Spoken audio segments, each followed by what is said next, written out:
The final session of our conference has been a very long and adventurous walk into the world of Tolkien. In this session, I'm very pleased to introduce two friends. So one is a long-standing friend who has been from several years a colleague. She's Rebecca Lamb from the University of St. Andrews.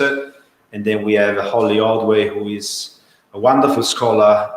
And I'm very pleased that we're going to end with Rebecca and Holly as our final speakers, not just because of what they're going to talk about, but I think because they're going to show very well the depth and the breadth of Tolkien scholarship in the last few years. But we don't have a lot of time, so I want to use it as much as possible. I would like to start straight away with Rebecca Lamb, who is now coming on stage. Rebecca Lamb is, as I said, a colleague of the University of St. Andrews. She's a member of the ETIA Institute, which is the Institute for Theology, Imagination of the Arts. And she's an expert of many things, but especially of Victorian literature. And today, in a way, she's going to share her expertise in the topic and make it dialogue, make it resonate and engage with Tolkien. That's why the title of her talk is Mythologizing Modernity, Reading Tolkien After the Pre-Raphaelites. I leave the floor to you, Rebecca. Thank you very much to be with us today. Thank you so much, Beppe, for the invitation to be here with all of you. And I'm sorry that I'm not with you in person. I was so looking forward to being at the meeting of Rimini this year. It's also such a pleasure to be working with various colleagues who have also been speaking here at the Tolkien conference, particularly Judith and Brendan Wolfe. And also it's an honor to be sharing this panel with Holly Ordway, who I greatly admire. And I'm so pleased that our two papers have been paired together because I do think there'll be a lot to say in relation to each other. According to Nietzsche, modernity is mythless, hungering after times past and digging and grubbing for roots. The Victorians were on the search for roots, for origins. In geology, the natural sciences, and archaeology, the desire to pinpoint the origins of life, cultures, and human history reached an almost unprecedented pitch. Towards the close of The Origin of Species, Darwin prophesied that the pioneering work of Victorian science would, in the distant future, open fields of research in which light would be thrown on the origin of man and his history. The search after the origin of man and his history was equally alive in the creative arts, in linguistics, anthropology, and psychology, which was emerging as a science in its own right in the later Victorian period and into the 20th century. Gillian Beer is right to remind us that the observational methods so characteristic of 19th century natural sciences were also influenced by Victorian fascinations with myths, origin stories, folk stories, and philology. The search after origins is not just a scientific impulse, therefore.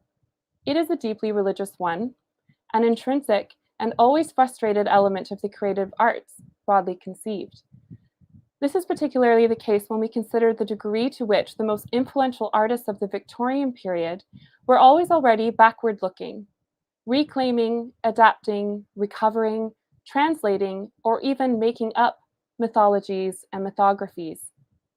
In the creative arts of the period, the mythic turn was not only galvanized by the search for origins as found in the sciences, it was equally inspired by what T. would later the mythic method, the search for the pastness of the past, for the origins of old verities, those values, honor codes, and manners which animated the arts of pre-industrial and pre-modern England. The myths of different peoples and cultures, especially Hellenic and Nordic, profoundly shaped attempts to narrate and redress the growing emergence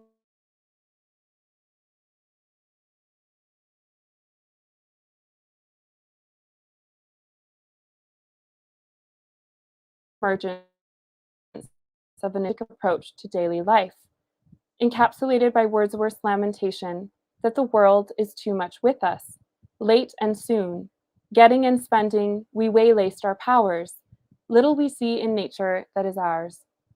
Calling to mind the faceless cityscape of burgeoning industrialized London, Wordsworth concludes his lamentation by wishing he had a myth to lean on.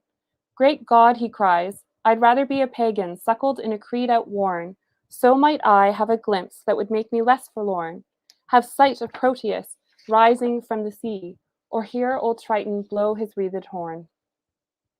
In his later years as Queen Victoria's poet laureate, Wordsworth did not see an easy way back to nature, but he did think that art and myth could at least supply narratives of self-understanding that transcended the materialism of industrialized England, returning us to, hopefully, a better way of living.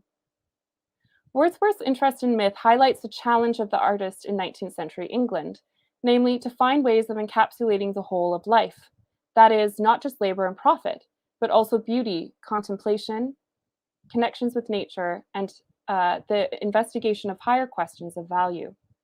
As Kevin Morrison observes, the nostalgic and poetic turn to myth, as well as epic poetry in the 19th century, was an attempt to ethically measure the cultural losses and gains of modernity. More than this, reading or returning to the myths, legends, and stories of the past could, according to Victorian critics and artists like John Ruskin, help accomplish a resuscitation of cultural memory, a reclassification of the sources of English tradition, in an effort to cast them as resources for the times.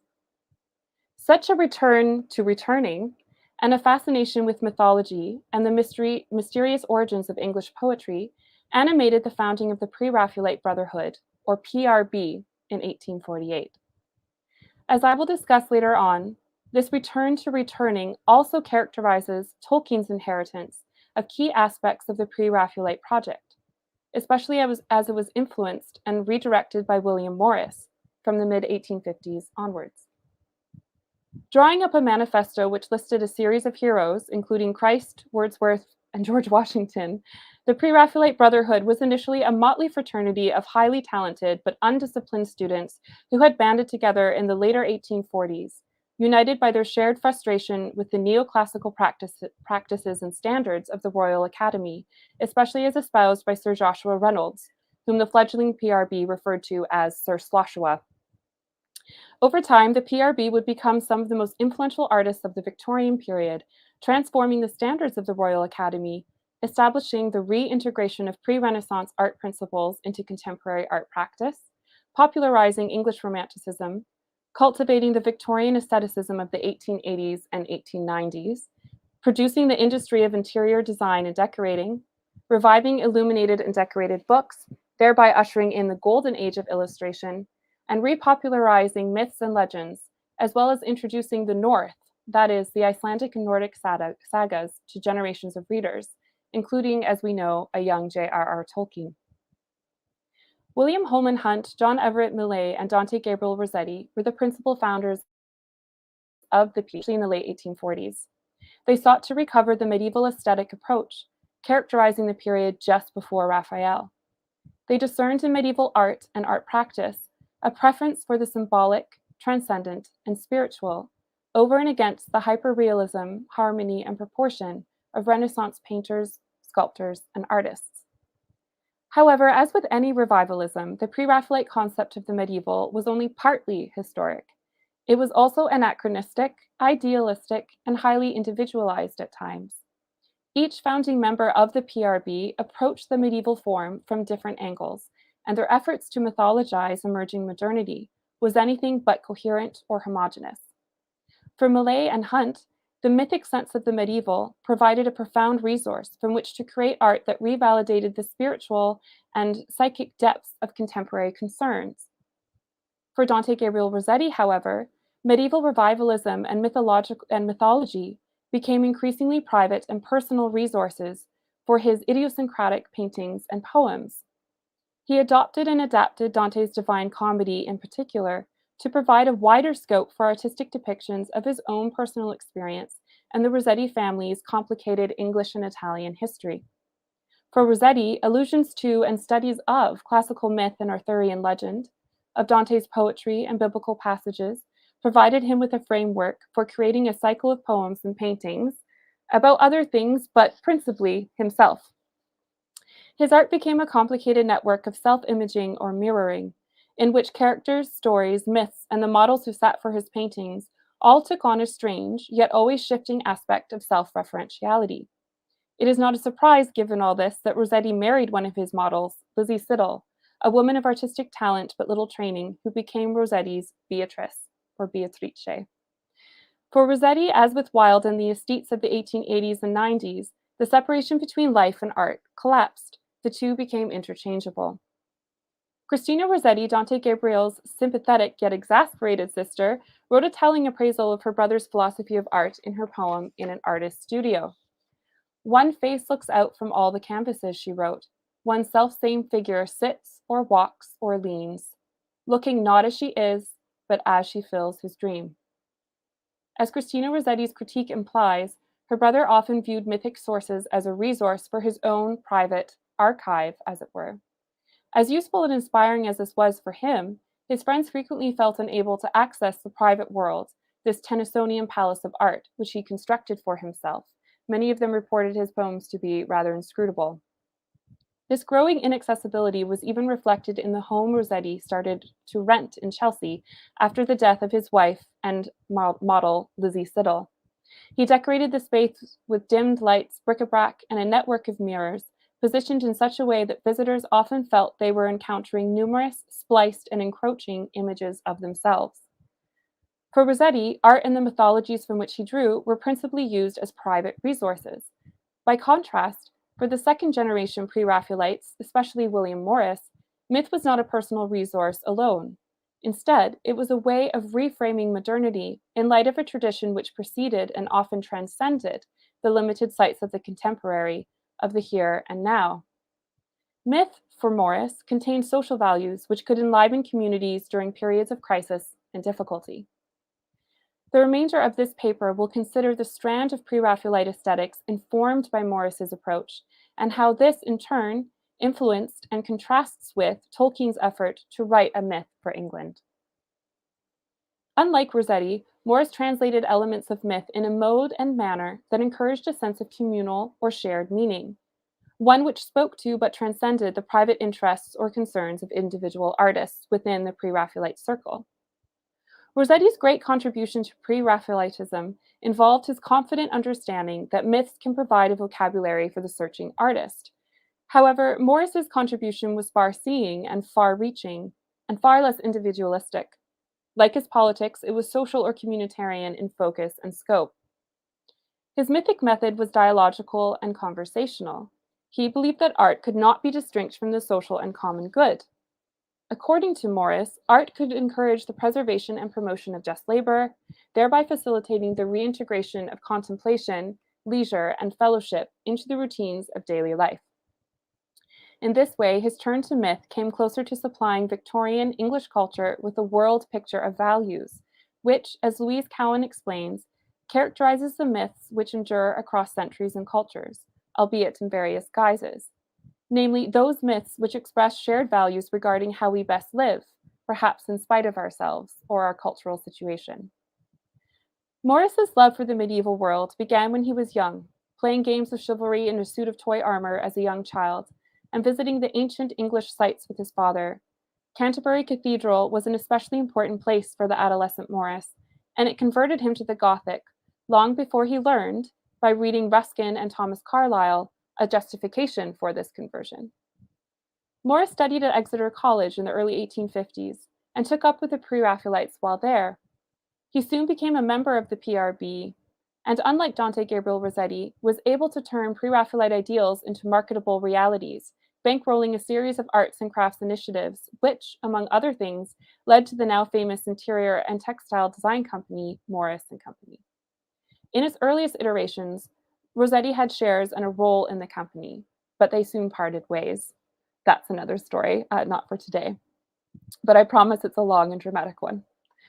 Morris's own creative work, especially his poetry, translations, essays, tapestries, wallpaper patterns, and book designs, became increasingly indebted to a series of myths, especially myths of the North or northernness, as expressed in the Icelandic sagas. There he found a mythic sensibility shaped by kinship, heroism, self-sacrifice, and a code of honor which stood in stark contrast to industrialized England, but which harkened back to elements of the Arthurian legends as imagined by Malory and retold by Tennyson. As we know, Morris's main interests in mythology were shaped by his consuming fascination with Icelandic sagas. In the later 1860s and into the 1870s, he traveled extensively throughout Iceland, and, in collaboration with Eiríkur Magnússon, translated a series of Icelandic sagas into English. Many of these translations were the first ones made for English-speaking audiences. In the 1890s, Morris would publish a set of 5 further Icelandic sagas and the monumental collection of royal or king sagas known as Heimskringla, the Circle of the World or of the Heavens. In addition to translation, Morris wrote a series of lyric and epic poetry cycles which drew from Old Norse literature. They included stories from the Prose Edda, the Poetic Edda, and the Volsunga Saga. Morris's epic multi-volume work, The Earthly Paradise, completed between 1868 and 1870, is infused with Nordic scenes and the values of heroism and courage in the face of death, which characterize the Icelandic poetic sensibility. In Morris's appeal to the Icelandic sagas, we discern an inherently communal, participatory, and dialogical dimension at work. As one of the most important Norse colonies, Iceland had a particularly long and rich oral tradition of storytelling and poem sharing, which focused on the people's emphasis on social bonds and their duties to the land. Many of the oldest surviving Icelandic manuscripts are preoccupied with the names of Icelandic dwellers and settlers. The medieval Icelandic Book of Settlements, Landnámabók, for example, details the history of the settlement of Iceland, especially the genealogy of settlers from the 9th to 12th centuries. Morris was fascinated by the care and concern for genealogy structuring Icelandic stories. He hoped that in his own poetry, he could imitate this care and concern for bonds of friendship, community, and family. It was also at the heart of his growing socialist philosophy, especially from the early 1860s, and it structures the organization and plot development in the various tales or sagas comprising his hugely popular work, The Earthly Paradise. In the prologue to The Earthly Paradise, we see Morris propose to us a philosophy of myth, in which it serves to supply us with comfort and solace in the midst of the travails and sorrows of modern industrialized life. Until a better socioeconomic system is put in place, Morris believes that the Nordic spirit which he loved can only ever serve as a kind of respite in the midst of daily drudgery. He draws on the Nordic sensibility throughout The Earthly Paradise, presenting to us characters who serve as wanderers, as heroic souls, stuck in various situations of difficulty or tragedy, who cannot escape their burdened conditions, but who, nonetheless, display a noble stoicism in the face of suffering. Morris frames stories within stories to give the epic the quality of history informed by myth. As scholars have noted, Tolkien would adopt Morris's framing devices in his legendarium, especially when detailing the travels of Elfwine the Mariner, who bears a resemblance to Morris's Wanderers from Book 1 of The Earthly Paradise. Communicating through the voice of the prologue speaker, Morris admits in the opening of The Earthly Paradise that he cannot sing of heaven or hell. Poetry cannot, according to Morris, have the power to transcend the burdens of the day and of history. However, it can seek to momentarily lighten the load of the exhausted, overworked laborer of the industrialized Victorian Empire. Of heaven or hell I have no power to sing. I cannot ease the burden of your fears, or make quick coming death a little thing, or bring again the pleasure of past years. Nor for my words shall you forget your tears, or hope again for aught that I can say, the idle singer of an empty day. The heavy trouble, the bewildering care, that weighs us down who live and earn our bread, these idle verses have no power to bear. In his essay, How I Became a Socialist from 1894, Morris writes that his love of the mythic and of poetic traditions not only informed his art, it guided his politics. Apart from the desire to produce beautiful things, the leading passion of my life, he says, has been and is the hatred of modern civilization, eyeless vulgarity which has destroyed art, the one certain solace of labor, and its mechanical power and stupendous organization, its misery of life. All this I felt then as now. Here, Morris is unable to depart from an immanent frame, to borrow a useful phrase from Charles Taylor. His concerns are always already tied to the historical and the socially constructed problems of his time, especially as they relate to modes and practices of labor and industry. As such, he struggled to supply his readers with the transcendence of the very issues and problems he sought to redress in his own art. There is, then, a way in which Morris's mythic method is imbued with a sense of defeat that is often very beautiful. The social struggle for the sake of the community is the story, the heart of the drama, the essence of the mythic for Morris. In his straining after older tales, of translating little-known sagas and reimagining the origins of Northern heroism, Morris's poetry and his politics were too often reinscribed the very elements of industrialized life and living which he could never forget, which he aimed to detach from, try as he might. As a failed escapism, Morris's art remained nonetheless a stirring study of the desires which led him and his fellow Pre-Raphaelites towards myth. It is a strange admixture of desire and its frustration, the escapism and the relentless presence of the industrial and modern, which shapes Morris's romances, poems, and essays.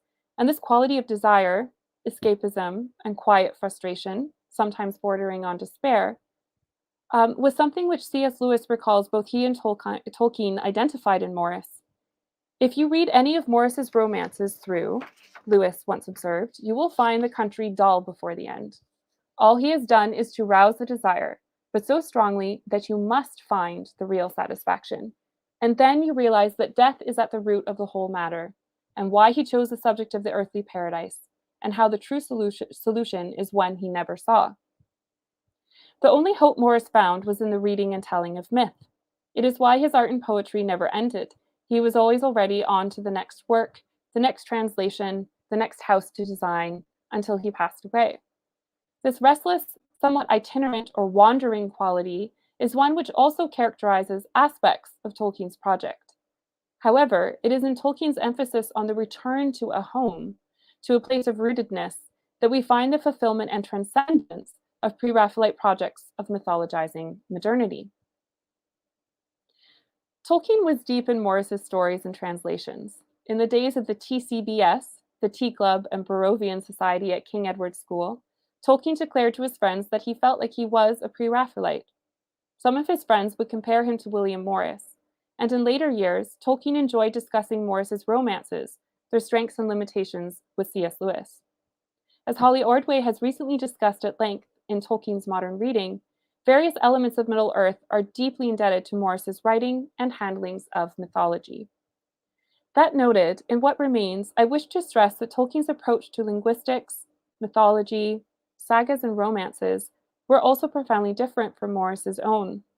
Where Morris favored archaisms and overwrought idiosyncratic translations of sagas, Tolkien was in pursuit of a simple, even understated, and faithful rendering of the poetic element in the medieval and especially Old English poetry he would often translate, as seen in his translation of Beowulf and his attempts to rewrite Beowulf in a simpler, more faithful manner. Tolkien received many of the resources and guidance he needed from authors like Morris, who had left their mark on the early 20th century literary world. However, Tolkien's own turn to mythologizing is profoundly distinctive in the 20th century, with regards to the mythical method it presents, because it relates to Christianity analogically. Christianity is not a pastiche or an historical resource only, as it was for many of the Pre-Raphaelites. For Tolkien, Christianity is within and beyond Middle-earth, and unlike his Pre-Raphaelite hero, William Morris, Tolkien removes neither heaven nor hell from his project. Morris's earthly paradise tries to crop out both and deal with human endeavor on the strictly human plane. However, Tolkien's mythic sense includes the very elements that the greatest myths and the most substantive romances have always involved: the heights of heaven, the hero's trials in the underworld, the depths of hell, and the wrestle with the divine more generally. As C.S. Lewis recalls, he and Tolkien had once agreed in conversation that for a proper romance, there must be at least the hint of another world. One must hear the horns of Elfland.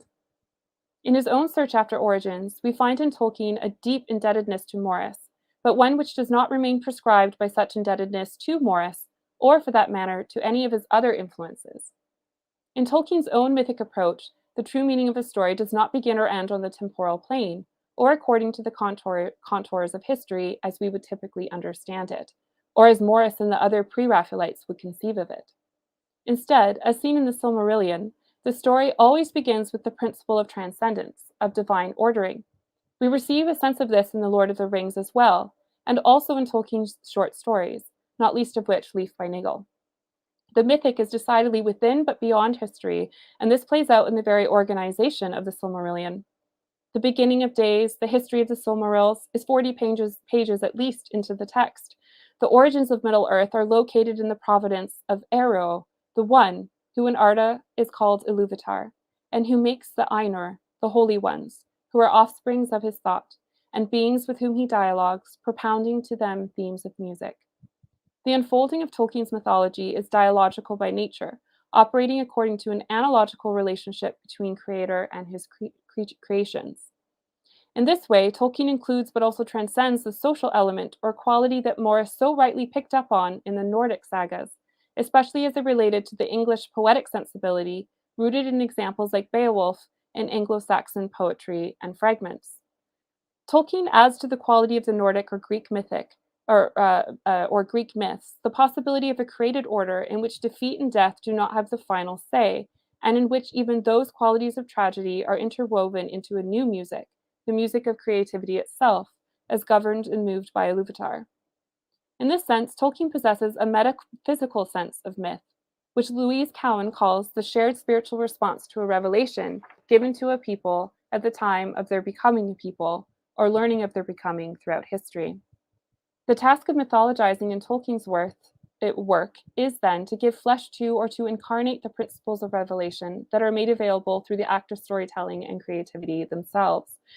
In doing this, of course, Tolkien's mythic method is wedded to history in a very particular way. The historical is an outworking of the larger principles and patterns of meaning that stem from the creator of the cosmos. In turn, the events of history, places, localities, languages, communities, homes, give concrete shape and direction to the sacred principles overarching Middle-earth, or by extension, the primary world, our world, to which Middle-earth relates. In this way, Tolkien honors the drama and depth of the historical, but discerns in the mythic method, the mythic sensibility in modernity, the possibility of metaphysical dimensions, which the Pre-Raphaelites leave underexplored. Tolkien's Silmarillion, as well as the other stories and fragments belonging to the secondary world of Middle-earth, participate in something greater than the events they have described. In this sense, his mythologizing in and of modernity transcends the Pre-Raphaelite project, to which he remains nevertheless very indebted.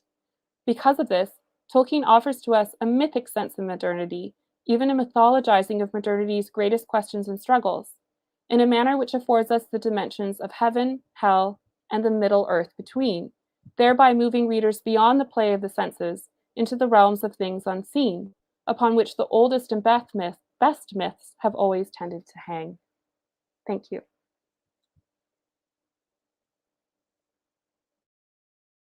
Beautiful. Thank you, Rebecca. You addressed some of the key issues that were at the origin of this conference in a very explicit way. I'm very grateful.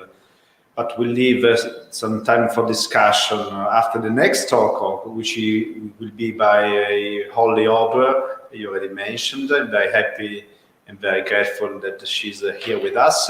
So I will now move Rebecca to the backstage and invite Holly Ordway in. Thank you very much, Holly. Before you start, I wanted to share and show a picture of your book, which has already been mentioned by Rebecca, but I think it's such a wonderful book that deserves to be really widely published. That's the cover of Holly's book. And I think that, again, I won't talk too much about this book, but I strongly recommend this book for anyone thinking that Tolkien was living in a sort of bubble when they did not want to engage with modernity. And I think that's something which has come out very clearly from Rebecca's talk. And I think it's something which just have to be properly addressed. And I think it goes against what is the common perception of Tolkien as an anti-modern in a sense. But we'll come back to this later on. Okay, so we'll leave now the floor to Holly. And thank you very much, Holly. Holly is going to talk. The title of his paper is going to be The Mystical Face of Fairy Stories, Tolkien, George McDonald, and the use of allegory in fantasy. So it's just wonderful because it just follows up very well after Rebecca's talk.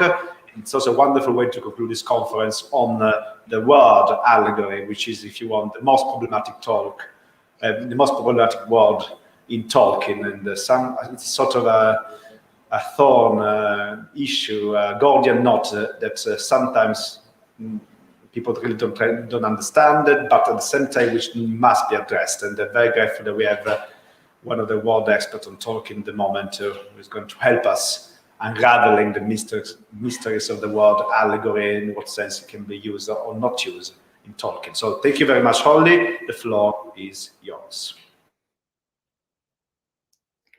Well, thank you very much, Beppe, for this marvelous introduction. I'm a little overwhelmed and very, very pleased to be part of this wonderful conference and to come after Rebecca's excellent talk. And again, I'm just thrilled to see this engagement with Tolkien as he interacts with modernity. I agree with this is such an important topic, and it's very, very exciting. So I shall do my best to live up to these kind words from Beppe to speak about the mystical face of fairy stories, Tolkien, George MacDonald, and the use of allegory in fantasy.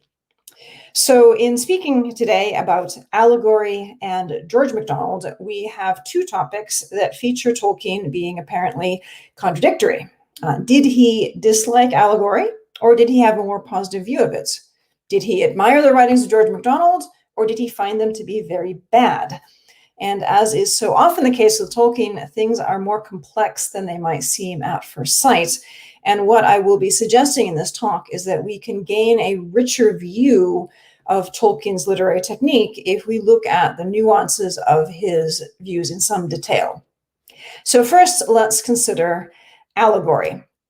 Tolkien's well known for having declared in the foreword to the second edition of The Lord of the Rings, "I cordially dislike allegory in all its manifestations, and always have done so since I grew old and wary enough to detect its presence." Indeed, he says that he was born with an instinctive distaste for moral allegory. Regarding The Lord of the Rings, Tolkien once wrote very firmly to a reviewer, "There is no allegory, moral, political, or contemporary, in the work at all." And in a letter says, "There is no symbolism or conscious allegory in my story." Right. Now, Tolkien himself offers the alternative concept of applicability for his work. In one of the letters that I quoted a moment ago, he adds that there is no allegory does not, of course, say there is no applicability. There always is. And in the foreword to The Lord of the Rings, Tolkien explains that many confuse applicability with allegory, but the one resides in the freedom of the reader and the other in the purposed domination of the author. Yes to applicability, no to allegory, or so it seems. As has been widely recognized by critics, Tolkien did make use of allegory himself when it suited him, most obviously in the opening of The Monsters and the Critics, in which the poem Beowulf is allegorized as an ancient tower of stones. Writing about his story Smith of Wanton Major, despite his typical protestations that it's not an allegory, he admits that it is capable, of course, of allegorical interpretations at certain points, and goes so far as to explain that, plainly enough, the master cook and the great hall, etc., are a somewhat satirical allegory of the village church and the village parson. And I love that, etc. So the master cook and the great hall, etc., are a somewhat satirical allegory of the village church and the village parson. So is this a self-contradiction? I don't think so. Rather, to a great extent, I think it's an indication of Tolkien's complex and very English habits of expression. One of the things that I've learned about Tolkien is that he enjoyed hyperbole and had a habit of reacting very strongly against something and then backing off and nuancing his statements considerably. He also often used dramatic exaggeration about points that were relatively trivial, but then employed a characteristically English self-deprecation and understatement for the things that mattered most to him. And this is a communication style that, frankly, for American readers in particular, is often quite baffling. And indeed, in this regard, it's worth noting the reaction of the American scholar Clyde Kilby, who spent a summer attempting to help Tolkien prepare the Silmarillion. He was puzzled by Tolkien's personality, summing it up by saying that Tolkien was a very complex character. I can describe C.S. Lewis, but I can't describe Tolkien. Now, I'm calling attention to this habit of communication because it's crucial to understanding his views on allegory. Almost always, when Tolkien makes a blanket statement, especially a negative one, he then walks it back and nuances it, as if he has, by making his strong denial, set up boundaries against misunderstanding. Consider some of his other statements about allegory. Writing to a correspondent about Tom Bombadil, he reverses himself in the space of a single sentence. He writes, "I do not mean him to be an allegory, but allegory is the only mode of exhibiting certain function. He is then an allegory, or an exemplar, a particular embodying of pure, real natural science, the spirit that desires knowledge of other things, their history and nature, because they are other and wholly independent of the inquiring mind." In another letter, he says, "I dislike allegory, the conscious and intentional allegory, yet any attempt to explain the purport of myth or fairy tale must use allegorical language." We find that Tolkien repeatedly distinguishes a certain type of allegory that he dislikes: conscious allegory, or conscious and deliberate allegory, or moral allegory. He also emphasizes the role of authorial intention, as when he says, "I do not mean Bombadil to be an allegory," but then goes on to explain that he is an allegory. So Tolkien appears to be trying to articulate a difference between allegory that emerges naturally in and from a story, and one that is deliberately constructed by an author who is intent upon creating a fixed scheme for the reader's interpretation. This second type of allegory is what Tolkien rejects, as when he says in a letter that allegory of the sort "5 wizards equals 5 senses" is wholly foreign to my way of thinking. But if allegory of this sort is foreign to his way of thinking, other kinds might not be. In a 1947 letter to Stanley Unwin, Tolkien, as usual, notes that The Lord of the Rings is not an allegory, but then he goes on to say, "Of course, allegory and story converge, meeting somewhere in truth, so that the only perfectly consistent allegory is a real life, and the only fully intelligible story is an allegory. And one finds, even in imperfect human literature, that the better and more consistent an allegory is, the more easily can it be read just as a story. And the better and more closely woven a story is, the more easily can those so minded find allegory in it." Now here, it may be helpful to turn to C.S. Lewis and his literary critical work, The Allegory of Love, which incidentally we know that Tolkien knew. Lewis observes that it is of the very nature of thought and language to represent what is immaterial. Lewis observes that it is of the very nature of thought and language to represent what is immaterial in picturable terms. He then goes on to explain that this fundamental equivalence between the immaterial and the material may be used by the mind in two ways. On the one hand, you can start with an immaterial fact, such as the passions which you actually experience, and then invent visibilia to express them. If you are hesitating between an angry retort and a soft answer, you can express your state of mind by inventing a person called Ira with a torch and letting her contend with another invented person called Paciencia. So this sort of allegory that Lewis is describing, as used in classical and medieval literature, is what Lewis goes on to analyze in his study. And it seems to correspond almost exactly to the sort of allegory that Tolkien objects to as being conscious, intentional, or moral in nature.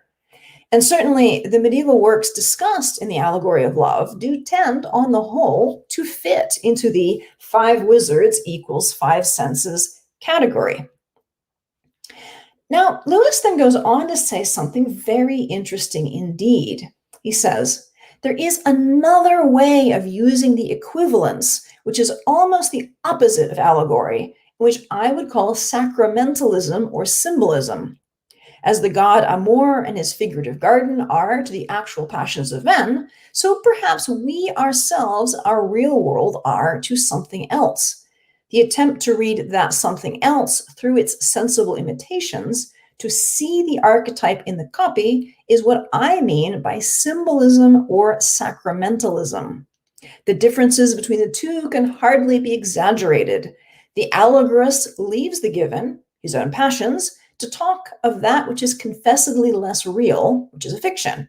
The symbolist leaves the given to find that which is more real. So what Lewis here is distinguishing from allegory and naming sacramentalism or symbolism seems to fit what Tolkien describes as the perfect allegory in which story and truth converge. So we might ask, why then does Tolkien not simply adopt Lewis's terms? Well, for one thing, I think Tolkien might have been uncomfortable with the way that Lewis seems to conflate sacramentalism and symbolism. A sacrament in the Catholic understanding is not a symbol, although there may be symbolic resonances to it. Now, since Lewis was, first of all, not a Catholic, and second, was writing literary criticism and not theology, there's no reason to expect that he would make this distinction. Although it is interesting to consider whether Lewis might have done so later on. Allegory of Love was published in 1936, and Lewis would go on later to write about the sacrament in ways considerably closer to Tolkien's Catholic view. But I would also venture to suggest that Tolkien had a larger view of allegory, one that included, or could include, this more sacramental aspect that Lewis cordons off as something else. And I think that George MacDonald had a role in shaping that more capacious view of allegory. Tolkien knew George MacDonald's works well from an early age, praising his writing on many occasions. Although near the end of his life, he declared, "I now find that I can't stand George MacDonald's books at any price at all." But even though Tolkien's enjoyment of George MacDonald dwindled in later years, MacDonald remained a significant influence. The clearest connection between Tolkien's views and MacDonald's is MacDonald's emphasis on what Tolkien would later call applicability. In his essay, The Fantastic Imagination, MacDonald is explicit in his embrace of multiple meanings, saying that everyone who feels the story will read its meaning after his own nature and development. One man will read one meaning in it, another will read another. It may be better that you should read your meaning into it. That may be a higher operation of your intellect than the mere reading of mine out of it. Your meaning may be superior to mine. MacDonald even says that he would refuse to explain his meaning if he were asked. Here he says, "If I cannot draw a horse, I will not write 'this is a horse' under what I foolishly meant for one. Any key to a work of imagination will be nearly, if not quite, as absurd." So these views are very much in line with what Tolkien would later say about applicability, which he says resides in the freedom of the reader and not in the purpose domination of the author. But in terms of understanding what Tolkien thought about allegory, we should also consider Tolkien's reference to MacDonald in Tolkien's essay on fairy stories. In the section titled Origins, Tolkien criticizes both the idea that fairy tales are just dwindled versions of myths featuring gods who are personifications or allegories of natural phenomena, and also the view that mythology is entirely distinct from religion. In contrast, he says, something really higher is occasionally glimpsed in mythology. And it's in this context of considering the possibility of a myth, a folk tale, or a fairy tale conveying something about religion that Tolkien makes a threefold analysis of fairy tales. He writes that fairy stories have three possible faces or orientations: the mystical towards the supernatural, the magical towards nature, and the mirror of scorn and pity towards man. In one of the drafts of On Fairy Stories, Tolkien phrases these even more strikingly, calling them the mystical towards God divine, the magical towards the world, and the critical towards man in laughter and tears. We'll take them in reverse order. The third of these faces, the mirror of scorn and pity towards man, is exemplified in satirical fairy tales. An example would be Thackeray's The Rose and the Ring, which Tolkien actually disliked very much. And the second face, the magical towards nature or towards the world, Tolkien describes as the essential one of the three for a fairy tale. And in this sense, we may see in Tolkien's view the source of a fairy tale's capacity to affect recovery in its readers as being a contrast to the world. But most significant for our consideration of allegory is the face of the mystical towards the supernatural. Tolkien places it first in his list, though interestingly, he notes that it's easier for a fairy tale to be satirical than for it to be made a vehicle of mystery. That Tolkien intended a theological meaning for mystical and mystery is emphasized by the phrasing that Tolkien uses in the draft, where instead of towards the supernatural, he writes towards God divine. The Oxford English Dictionary gives one definition of mystical that is spiritually allegorical or symbolic, and gives the meaning of mystery in the theological sense as a religious truth known or understood only by divine revelation, especially a doctrine of faith involving difficulties which human reason is incapable of solving. So a theological mystery is precisely one whose meaning cannot be totally comprehended or exhaustively explained. For Tolkien as a Catholic, the Eucharist would be the sacramental mystery above all others. It is not a symbol of Christ, it is Christ, really present, although our physical senses encounter only the accidents of bread and wine. Now let us return to Tolkien's observation that a fairy tale may, though not easily, be made a vehicle of mystery. He says that this, at least, is what George MacDonald attempted, achieving stories of power and beauty when he succeeded, as in The Golden Key, and even when he partly failed, as in Lilith. In this regard, it's useful to know that Lilith is very much a spiritually allegorical story, dealing with themes of death, sin, spiritual maturity, and salvation. Insofar as the mystical face of the fairy tale points towards God, it is allegorical in the sense that it conveys ideas about the divine. These ideas are expressed by the nature and the content of the story itself, and they point toward a definite reality, a truth outside the story. And because it functions as a mystery in the theological sense, there is and can be no key that will unlock every meaning of the story. It's therefore not the 5 wizards equals 5 senses type that Tolkien objects to. This kind of allegory is a deeper, richer, more sacramental way of doing allegory. Now, it's interesting to note in this regard that the occasion for Tolkien to name McDonald as a specific irritant that had produced his story Smith of Wotton Major was when Tolkien read his tale aloud at Blackfriars. Blackfriars in Oxford is a Catholic hall. It's the home of the Dominican friars in Oxford. And the event, which was evidently billed as a lecture on poetry, was arranged by the prior of Blackfriars and the master of Pusey House, which is a study center for Anglicans in the Anglo-Catholic tradition.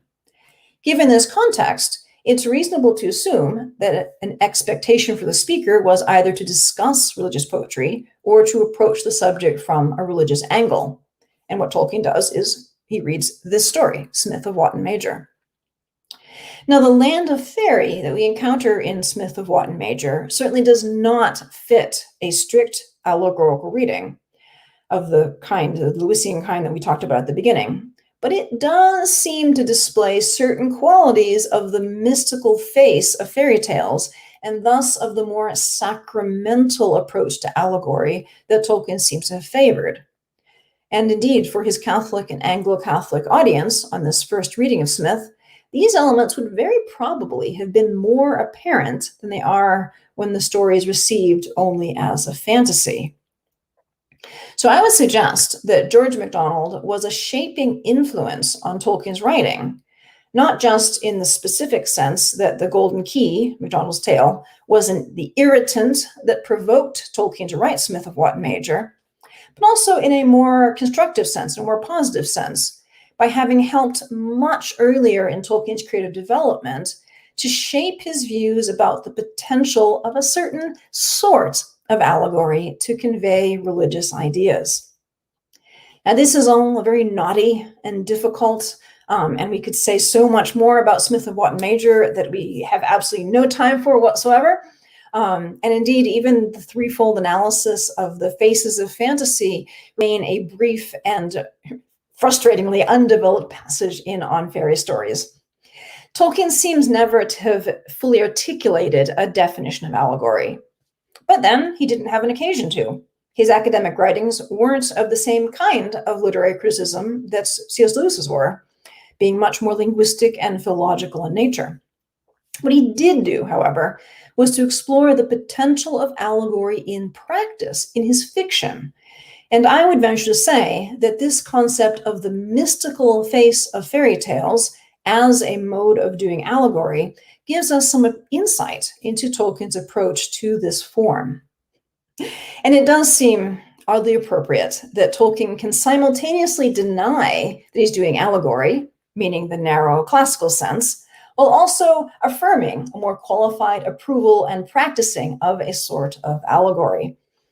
And one is reminded of Frodo's retort to Gandalf. It is also said, "Go not to the elves for counsel, for they will say both no and yes."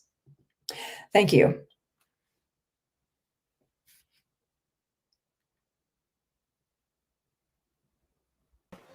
Thank you very much, Holly. This is I really like also the ending, but this is in a sense you did not solve any question. You reopened it again, and I think this is amazing. And I think a paper is very effective when it does that. Okay, when it shows you that actually what you think that you have properly understood, it's not like that, and there is more to research, more to find out. And I think that's really one of the, also not just the only one, but one of the main contribution of the paper to me personally is I thought to have strong ideas about what is allegory for Tolkien. I think I will have to reconsider after your talk, but so I think that's wonderful. So we have about 5-10 minutes for questions, let's say, because it's been a bit longer than usual. So I'll open the floor. I actually have a lot of questions, okay, but I don't want to monopolize the audience. I will also bring Rebecca here together with us, so we can ask questions to either of the two. Do you have any question in the audience? Otherwise, I will start. Okay, I will start. Please don't be shy. So I will start with a question to Rebecca. Okay, Rebecca, this is an academic event, so it's fine to disagree, or at least to. So I would like to ask you one thing you said, which made me, if you want, jump on my seat. Which when you said that.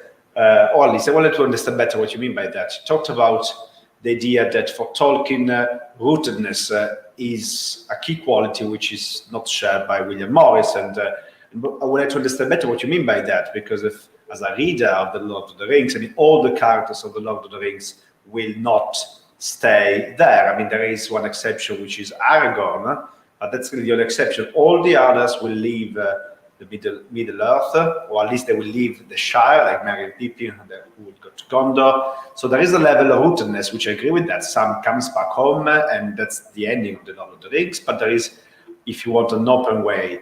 So I want to understand better why you made this distinction. Okay, why do you think that Tolkien is about rootedness? Where do you see that? Okay, because I actually see something different, but I'm not saying I'm right. Okay, I just want to understand better what you mean by that, and also why you highlight it as a key distinguishing feature of Tolkien's understanding of reality and personality.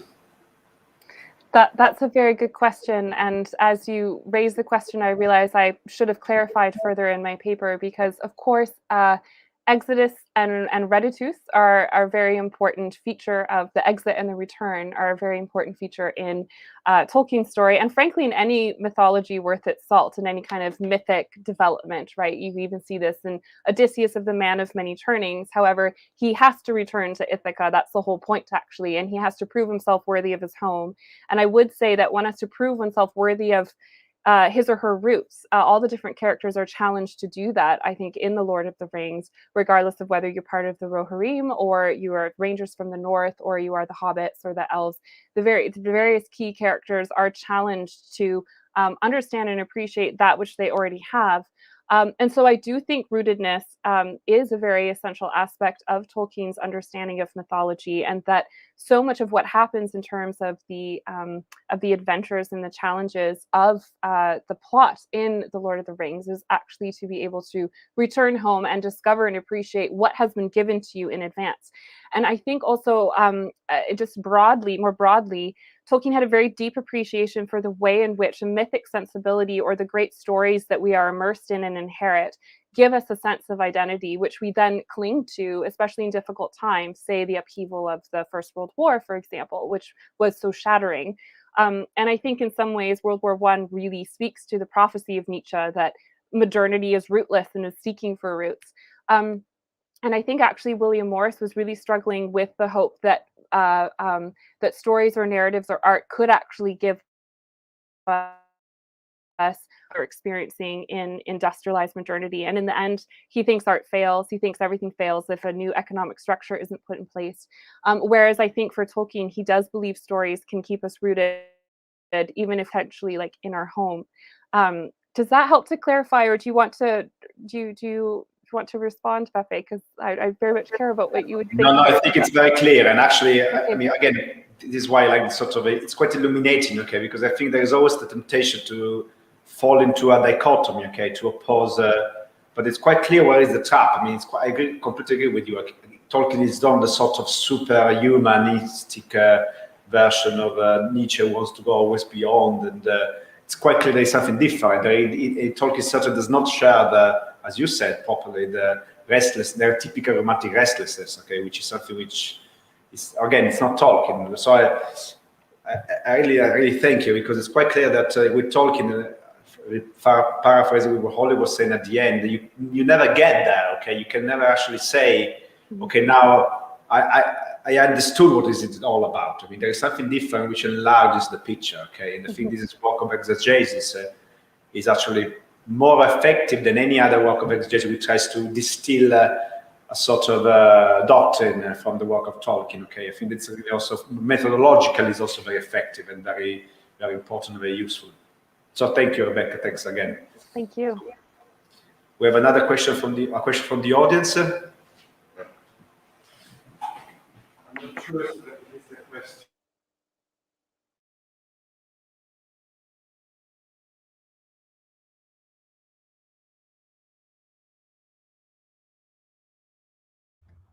This is muted. Go now. I'm not sure if it is a question, but you have make a lot of distinctions between the use of the word mystery, as in the Oxford Dictionary, and if I remember correctly, quoting C.S. Lewis about the sacramentum and also symbolism as something real who shows something more real. I wonder if that should not be needed to make a further development of inquiry, philologically and conceptual. Because I was thinking, of course, if we take what Flannery O'Connor said, if the Eucharist is a symbol, to the hell of it, no? That's perfectly well. But Alexander Schmemann, the big Russian theologian who lived in New York, he used the word symbol in a much stronger way, closer to the expression of C.S. Lewis, but of course, being Orthodox, with a deeper sense. So I wonder if it would be not necessary to explore in a deeper way the use of mystery, sacrament, or symbol, just to avoid this kind of ambivalence between the words, no? Because in our understanding has certain resonances, but perhaps we can discover that if we use symbol in the Schmemanian way, we will be very close to the perception of Tolkien, not in the sense of Flannery O'Connor. But for that, I was so fascinated by the way in which you approach things, and I myself, I cannot say yes or no because I follow this wisdom of the elves. Well, this is. I mean, you've hit on exactly the point in a way that I wanted to make, which is that we need to dig more deeply into it now that we understand that this is more.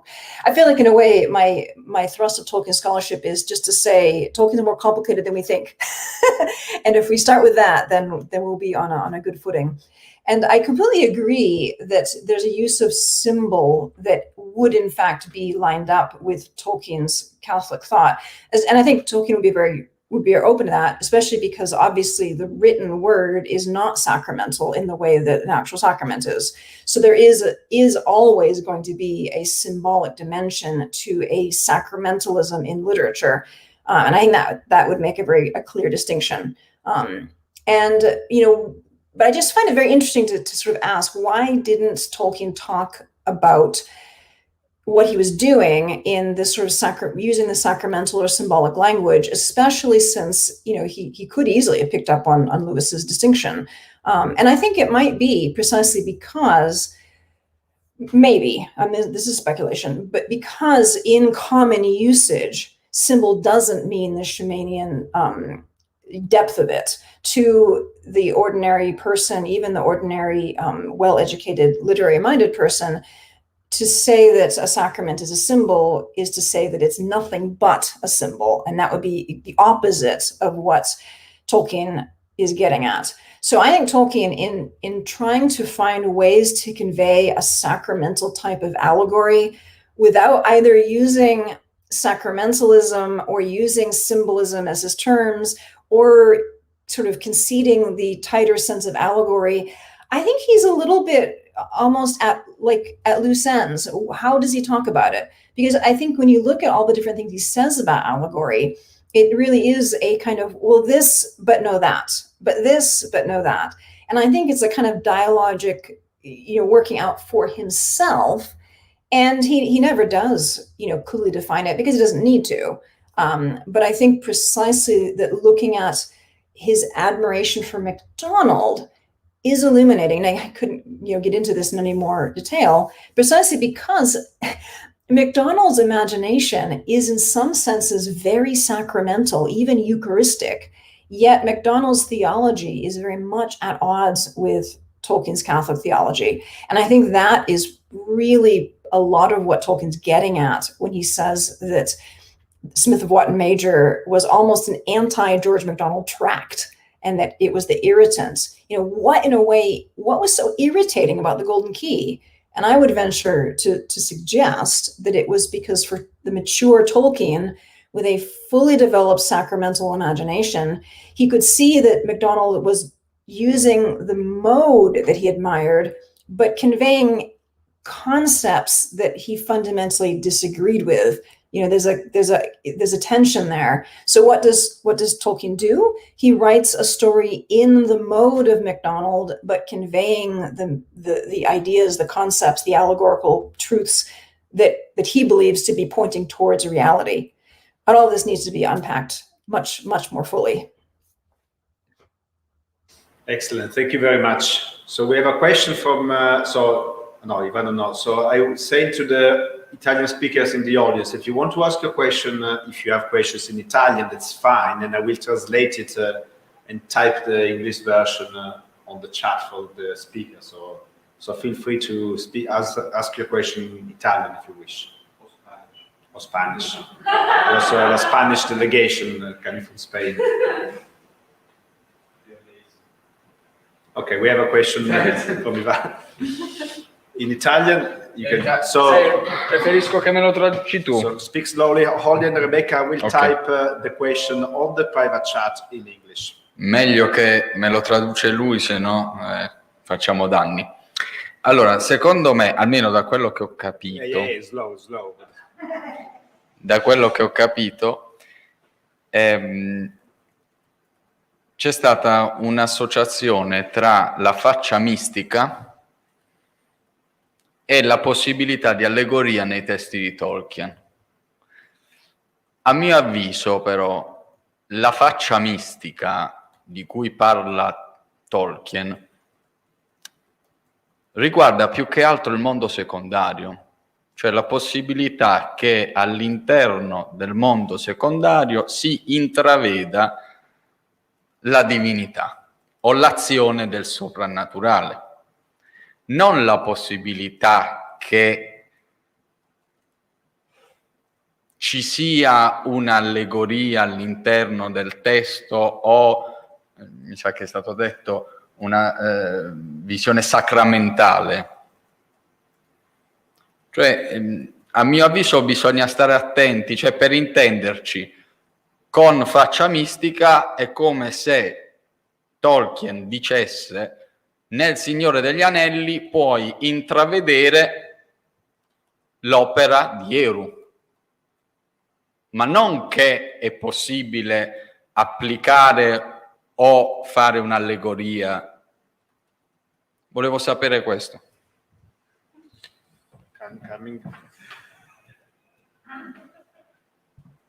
Right.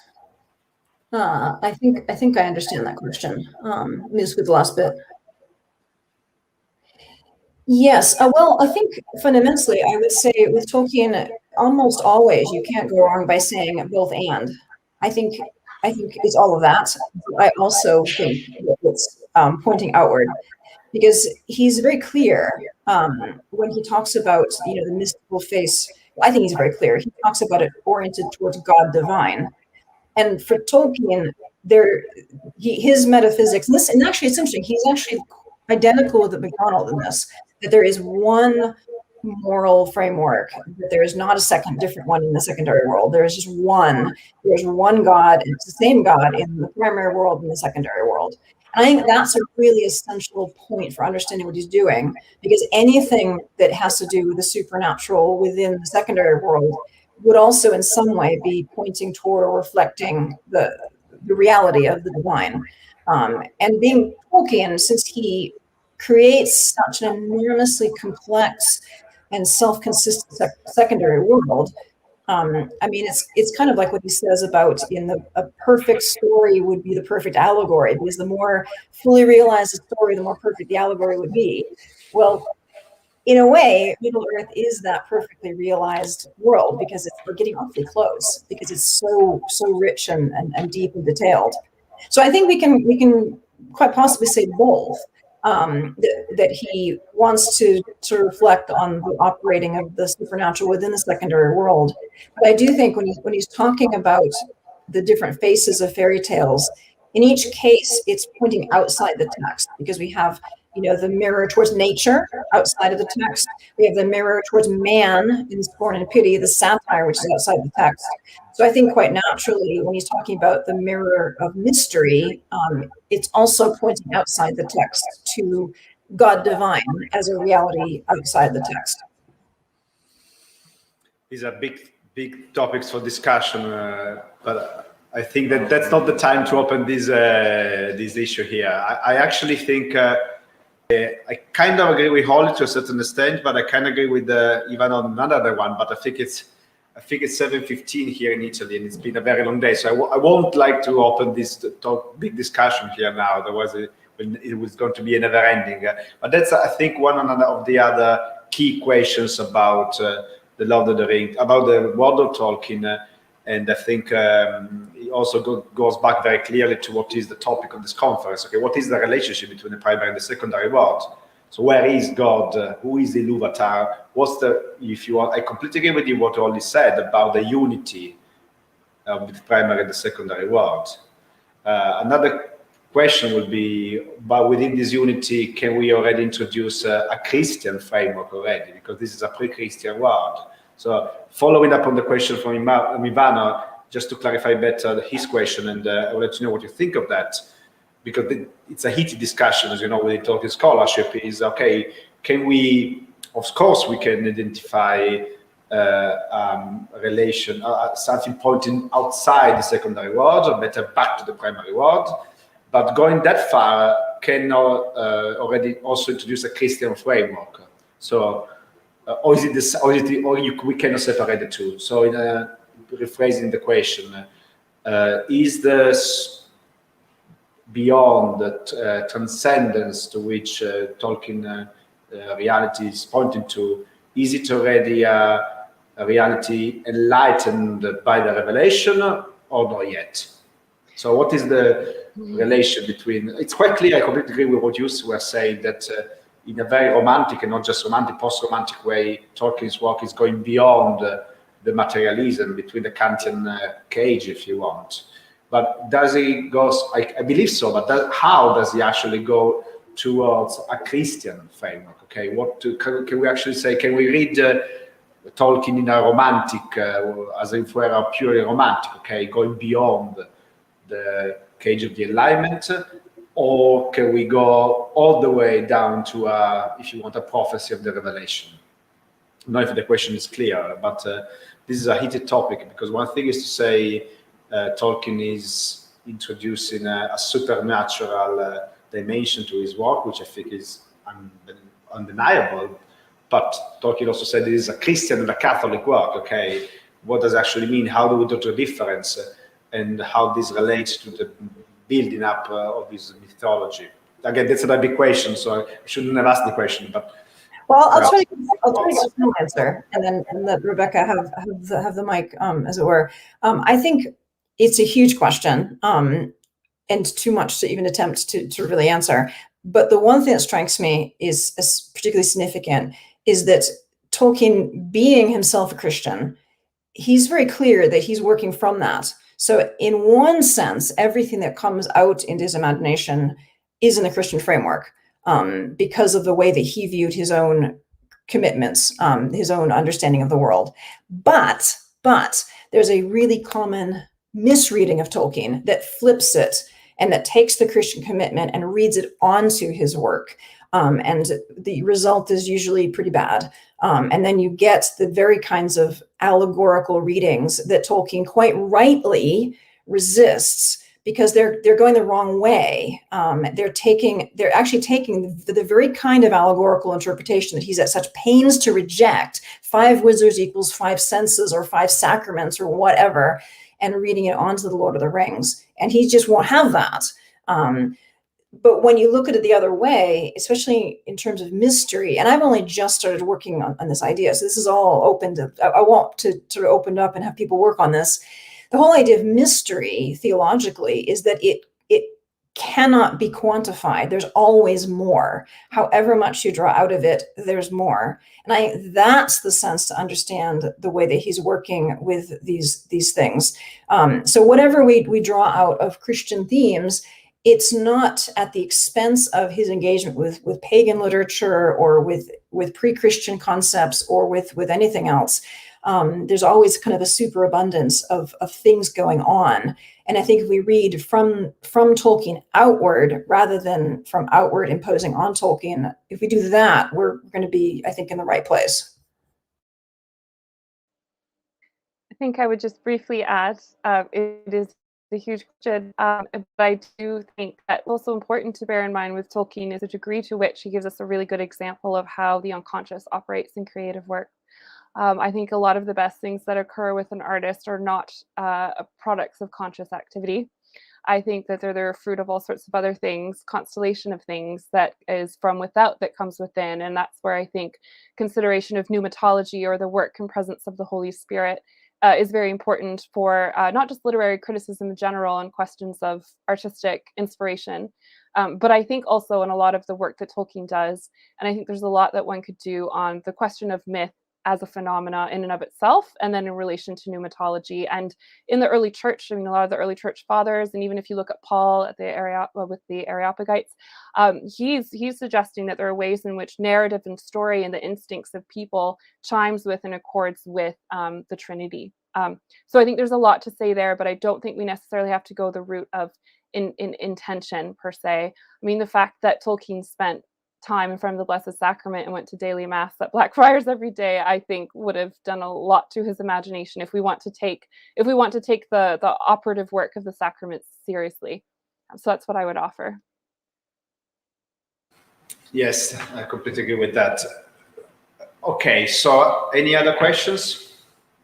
So we have 4 minutes left, so I'm not going to try a synthesis or a summary of 22 papers, okay, so this will be completely crazy.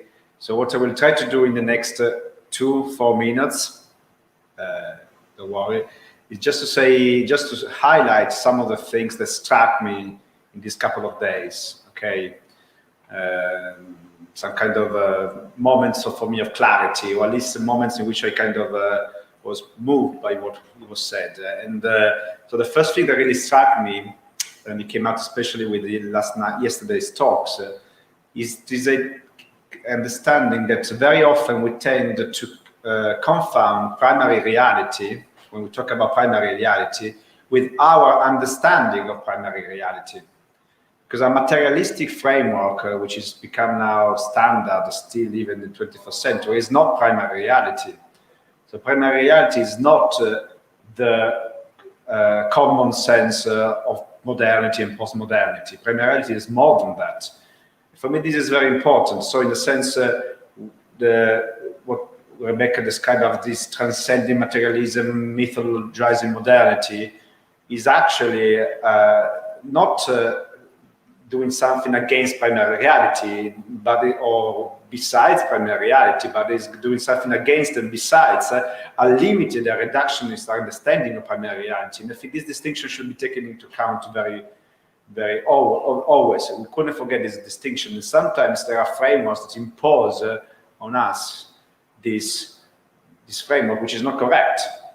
And in a sense, everything is secondary. Primary reality is not something that we comprehend. I mean, everything is a secondary word, even our interpretation, even the very logical and philosophical description of reality is a secondary word. And it's not necessarily primary, it's secondary.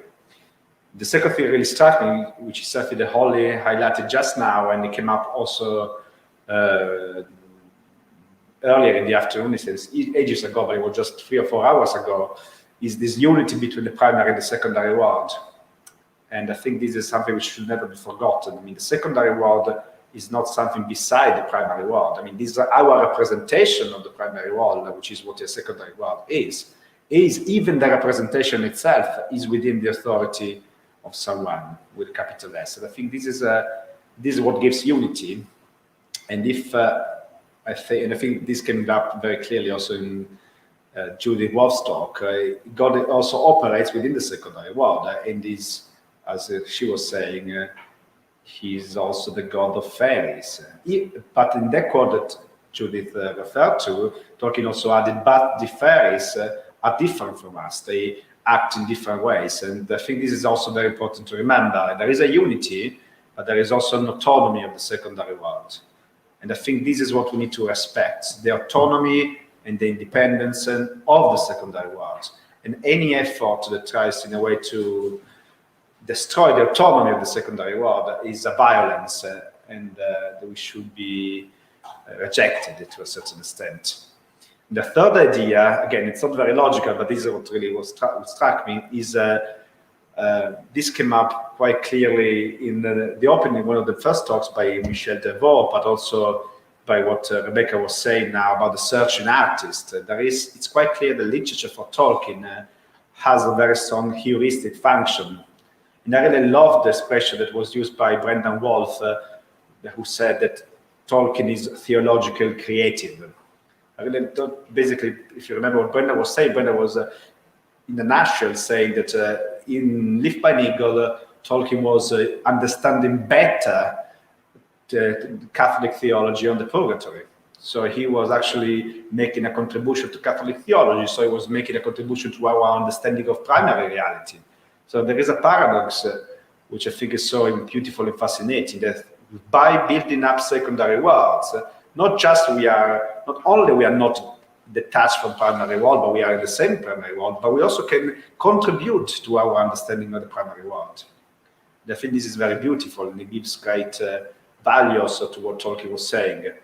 But the fourth idea, which is, if you want, the summary of Holly's talk in a nutshell, but came out also very clearly in Michel's paper, which for the people who didn't listen to it, go and listen to it because it's very beautiful, and that all this heuristic journey of literature is always approximative. It never actually gets to the very end.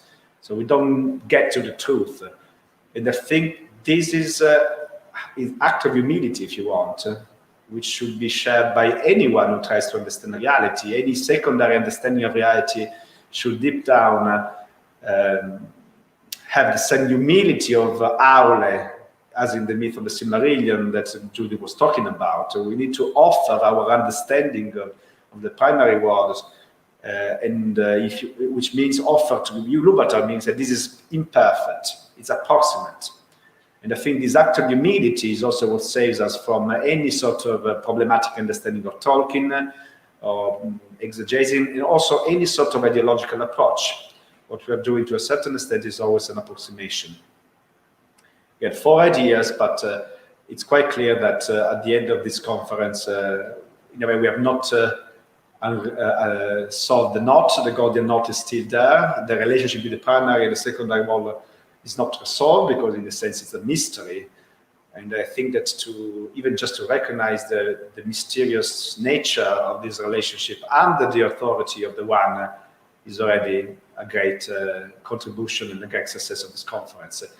And I'm very grateful to all the speakers and grateful to the audience. It's been a long couple of days. We did a long week, so we're all exhausted. But I'm very grateful to your effort, and also effort to all the people who connected from afar. We have been on Zoom and all the whole year and a half, so we all hate it. So to make this extra effort to be here in that way is very appreciated. Rebecca and Holly and Judith and Brendan and Jose and Michelle and all the others. I mean, it's been a wonderful couple of days. Thank you very much to all, and looking forward to continuing the journey together. And I'm looking forward to seeing Holly very soon, in a week time, I hope. And of course, to see my dearest friends, Rebecca, not before too long. Thank you very much. Bye-bye, everyone, and we'll see